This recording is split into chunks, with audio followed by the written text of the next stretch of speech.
Hi welcome to 9 vibes. నేను మీ జోస్న. ఏపీలో రాజకీయాలు రంజుగా మారాయి.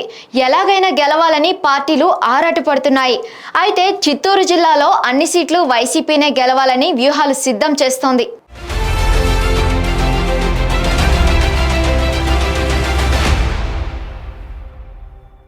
అయితే కుప్పం గురించి ప్రత్యేకించి చెప్పాలి అంటే ఎప్పటి నుంచో మాజీ సీఎం చంద్రబాబు అక్కడే మకాం వేశారు.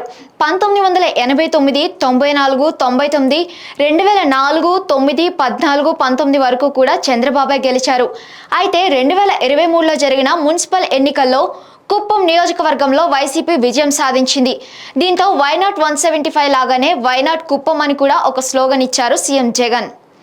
అప్పటి నుండి కూడా ఎంతో సీరియస్గా అడుగులు వేస్తోంది వైసీపీ నాయకత్వం. అయితే ఎమ్మెల్యేగా, సీఎంగా, మాజీ సీఎంగా ఎన్నో బాధ్యతలు నెరవేర్చిన చంద్రబాబును ఢీకొట్టడానికి వైసీపీ ఎమ్మెల్సీ కేజే భరత్ను బరిలోకి దింపుతోంది. అయితే ఎప్పటి నుంచో భరత్ కూడా నియోజకవర్గంలో తిరుగుతూ ప్రజలకు దగ్గరవుతున్నారు. కానీ పర్టికులర్గా కుప్పంలో మాత్రం చంద్రబాబుకి ఒక సెపరేట్ ఫ్యాన్ బేస్ ఉంది.